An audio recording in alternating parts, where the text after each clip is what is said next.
Live in dive avec le hustler du jour, nouvel épisode, premier épisode. Aujourd'hui, notre hustler, c'est ma main, ça dit quoi frérot? Et toi, ça va? C'est comment?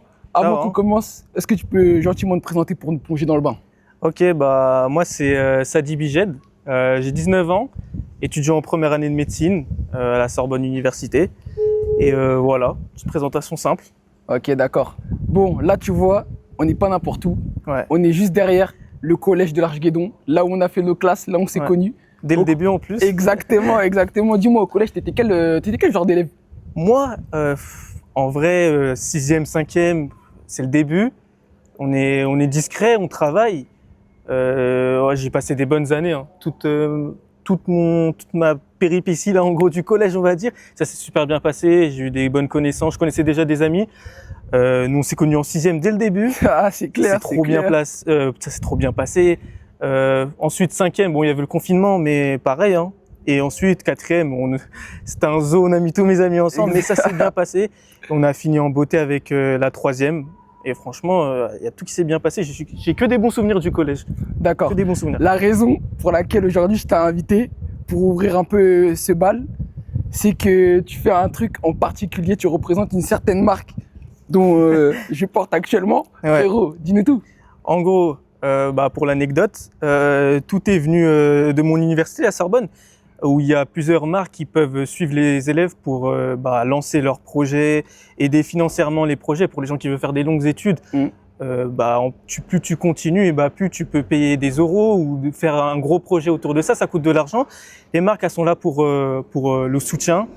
Et franchement, moi, ce qui s'est passé avec Nike, c'est qu'ils ont suivi ma promo en prépa de médecine. On était plusieurs à être pris. Et du coup, ils m'ont choisi moi. Et au moment de la signature, pour l'anecdote, j'avais un ensemble du PSG. Et quand je suis passé et tout, il y a une dame qui s'appelle Marie.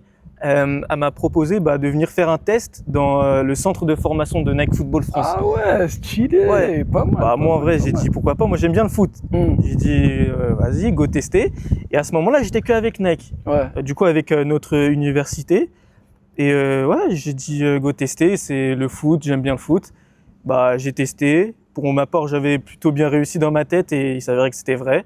Donc, on m'a pris pour du coup leur centre de formation à Paris. Et on fait des matchs, même là pendant cet été, fin d'été, il y aura aussi des matchs. Et franchement, ça se passe super bien. Ils sont très professionnels. Ils accompagnent vraiment les étudiants. Moi, je suis venu après vraiment dans Nike Football vers mars. Mars. Ouais. Donc voilà, c'était pour ceux qui connaissent, c'est un peu vers la fin de saison du coup. On commence à enchaîner vers la deuxième partie de saison. Et pour le soutien sur le scolaire, franchement, il n'y a rien à dire, hein. Nike qui vous accompagne, hein. Ah oui, Il vous drive bien. Ouais, et surtout pour les gens plus grands que moi, parce que moi encore, je suis encore jeune, c'est ma première année, j'ai pas encore l'expérience des longues études. Il y a des gens maintenant, ils font des longues études, eux, leur soutien avec la marque, ça leur apporte vraiment beaucoup, du fait qu'ils vont faire des projets qui vont forcément leur coûter de l'argent. Il y en a, ils n'ont pas forcément les moyens. Ouais.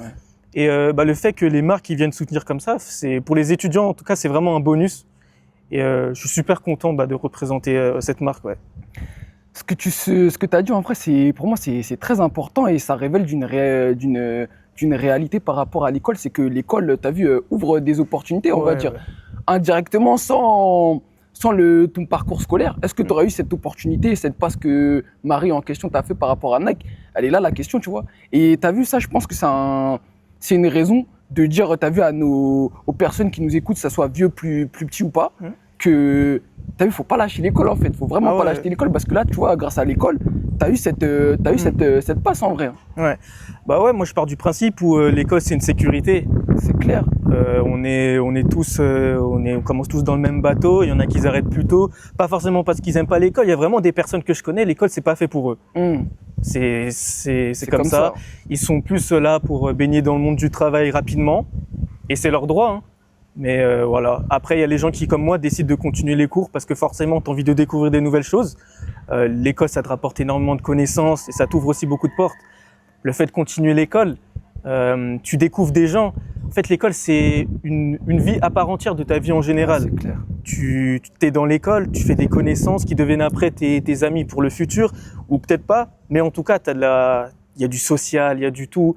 tu communiques et franchement, ça peut t'apporter même, sans forcément être le génie de la classe, tu peux faire plein de bonnes choses avec l'école. Tu as tes diplômes, tu avances, tu fais des études, c'est ta sécurité et tu continues, tu as envie de continuer, tu as envie de t'arrêter parce que ton but c'est d'arrêter ou tu as trouvé déjà ton chemin. Voilà, c'est comme tout le monde le souhaite, chacun est différent. Mais voilà, l'école, pour les gens qui continuent, ils le savent que c'est une sécurité et bah oui, après, on a des opportunités comme moi qui peuvent s'avérer entre la route, donc c'est bon à prendre. Exemple. Bah oui, c'est le bon exemple. Je me permets de te lancer par rapport à ça, parce que tu sais, de nos jours, avec ce qu'on voit dans les réseaux, l'argent facile, etc., tout ça, on nous vend l'école comme pas nécessaire, alors que, au fond, tu as vu, quoi qu'il arrive, tu vois, l'école, ça reste ta première sécurité, tout ça. Et moi, je trouve ça un peu bête que tu vois certains influenceurs, tu vois, sous prétexte qu'ils arrivent à trouver un moyen de faire de l'argent, ils te vendent l'école comme quelque chose qui sert à rien, alors que les diplômes, on sait que tu vis ou que tu meurs, t'as vu, le diplôme, ça reste, quoi. Bah oui, non, mais c'est vrai, t'as raison. On est dans un monde où il y a les réseaux sociaux qui influencent beaucoup les jeunes. On est toujours sur nos téléphones, on regarde toujours tout.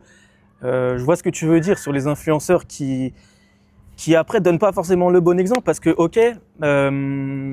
il y a des gens, ils ont réussi, hein, pas avec l'école. Et chapeau à eux. Hein. Ouais, c'est leur réussite, c'est vrai. Mais je trouve ça malsain que pour toi, tu as réussi avec les réseaux sociaux ou une autre manière de gagner de l'argent ou faire ta vie, d'inciter les autres ou même de les influencer. Parce qu'en quelque sorte, quand tu fais une vidéo, tu t'influences les gens, clair, mais ils se rendent pas compte. Ce que tu dis, c'est ils se rendent pas compte. Quand ils font la vidéo, ils transmettent un message. C'est ça. À la fin, il y en a beaucoup qui disent mais continuez l'école. Mais avec ce que tu as dit, en fait, on peut pas. Il y a des gens, ils veulent vraiment avoir de l'argent facile. Je les comprends, c'est normal. Il y a des gens, ils ont pas forcément les moyens. Moi, sans faire voilà le grand homme. Moi, j'ai eu de la chance d'avoir des parents qui ont toujours tout donné pour moi. Merci les parents, c'est très important. Ils ont toujours tout donné pour moi et j'ai jamais manqué de rien. À chaque fois que j'ai un projet ou que j'ai envie de faire quelque chose, franchement, je manque de rien. Et pour rebondir sur les réseaux sociaux, il y a les gens qui n'ont pas forcément les moyens, qui disent ah ok, lui il a fait de l'argent facile, bah pourquoi ça serait pas moi? C'est vrai. Hein. Mais l'école à côté, c'est toujours une sécurité. On a tous commencé sur l'école, on n'a pas tous commencé sur les réseaux sociaux, tu vois. Frérot, merci, merci. Donc forcément, on a des chemins différents, mais ne pas forcément se laisser omnibuler par les réseaux. C'est un monde virtuel. Tout ce qui est virtuel, c'est pas donné et ça va pas être sur le long terme. Le monde, il avance. C'est comme les études. Hein. Il y a des métiers, il y a des gens qui font des études où les métiers vont être remplacés par, on connaît tous hein, les robots, l'intelligence artificielle en ce moment, qui remplace quasiment tous les métiers. Et voilà, faut penser aussi à ça, avoir un bon métier qui va s'installer dans le futur. C'est encore plus une sécurité de penser comme ça, je trouve. C'est clair. Et dis-moi, en tant qu'ambassadeur Nike depuis que tu l'es, quelles ont été les difficultés que tu as pu connaître, s'il y en a eu bien sûr? Ok, franchement moi, comme je l'ai dit, je suis venu en fin d'année, début d'année du coup 2020-2026. Franchement, j'ai eu de la chance en tout cas, parce qu'après c'est le début, je sais, mais de pas rencontrer trop de difficultés. Et c'est normal parce que c'est le début.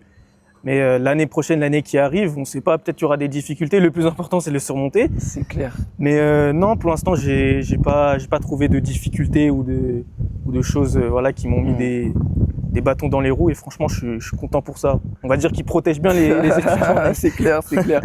Et avant qu'on conclue, est-ce que tu aurais un message à faire passer aux personnes qui aimeraient faire comme toi? Okay. Quel conseil tu leur donnerais? Bah franchement, pour les gens qui sont comme moi, qui veulent continuer les études et qui ont peur, on va dire, par exemple de manquer de temps à côté ou de sacrifier sa vie pour les études, faut être sûr déjà, faut pas qu'ils hésitent.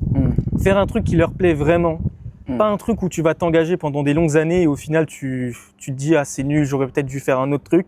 Donc faire quelque chose qui te plaît, qui englobe vraiment ton envie, sinon ça sert vraiment à rien de continuer. Je pars du principe où moi, si tu fais quelque chose et aussi t'es pas à fond parce que il y a la volonté de faire ce que tu as envie de faire, mais aussi ta force qui te dit ok je vais continuer parce que j'ai envie. Faut avoir une volonté qui te fait continuer cette longue route. Moi il me reste ce que j'envisage, c'est vraiment des longues études.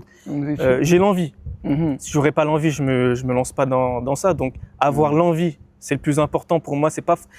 C'est les deux vont ensemble en fait, faire ce que tu aimes faire et l'envie. les deux cumulés, bah, ça te donne quelque chose de bon et franchement, moi, bah, c'est ce que je fais. Et je trouve ça bien, je m'y plais bien. Et le deuxième conseil que j'avais donné, c'est aussi très important. Pas forcément avec les études, mais ça combine en vrai, c'est de bien s'entourer. C'est clair. S'entourer avec les bonnes personnes. Moi, j'ai eu vraiment la chance d'avoir un groupe vraiment stable d'amis. Hein. Les gens, peut-être, ils vont pas s'en rendre compte, tous les gens qui ont un bon groupe d'amis. Moi, j'ai des groupes d'amis qui m'ont toujours soutenu, tant qu'on est quelques-uns, Daniel, T'as capté, déjà on les salue, un gros big up à eux, parce que la famille on la choisit pas, mais la copine et les amis, on les choisit. Ouais. Donc, entourons-nous bien. Toujours ceux qui te soutiennent et tout. Moi maintenant, ça va faire quelques années que je passe du temps au stade avec mes potes. Tu vois, je pars même pas en vacances, j'ai l'impression d'être en vacances ici. Ah, c'est ça, avec mes potes. Donc non, avoir un entourage, j'ai de la chance d'avoir un entourage super bien. Je vais dire quelques noms, Aaron, Adam, Noah, ils vont se reconnaître. Hein. Hamza, Mohamed, Noah, Daniel, ouais, j'ai pas besoin de les présenter, tu les connais, mais voilà, eux, c'est vraiment, pour moi, c'est un centre familial qui font qu'ils m'ont toujours donné envie de faire ce que je fais, ils m'ont toujours soutenu en plus. C'était les premiers à m'envoyer des messages hein, quand je faisais de la réussite et tout, ils m'ont toujours boosté. Je veux dire, moi, j'en suis reconnaissant et moi, j'espère qu'ils auront encore 10 fois plus que moi. Ah, c'est ça. En tout cas, je leur souhaite et je les soutiendrai. Amen et Amine même. Ah, oui. Amen et Amine. Je les soutiendrai jusqu'au bout, ils le savent de toute façon. Et, ouais. Franchement, c'est vraiment grâce à eux aussi. Il y a une grosse partie grâce à eux, ma famille et eux. Donc, j'en suis aussi très reconnaissant. Et tous les jours, j'ai de la chance de les voir et de profiter avec eux. Je sais que plus on grandit, plus chacun prenne leur route. Donc là, c'est le moment où on doit tous profiter ensemble. C'est clair. Et ouais, je t'ai dit, hein, mes vacances maintenant, c'est avec eux et ça passe tellement vite. Ça passe trop vite. Ouais. Bijaïd, merci pour ces mots. C'était Hermanito pour le Hustler du jour. N'oubliez pas, la seule limite, c'est nous. La seule barrière, c'est nous. Rien n'est impossible. C'était le Hustler du jour, le premier épisode. J'espère que vous avez kiffé. C'était une première pour moi. Ainsi que pour mon frère Bijaïd, ça vient de la ville, ça vient de Torcy. L'Arche, le Mail, le BDL, c'est dans le cœur. Sur ce, force et honneur. Yes, I. Wow.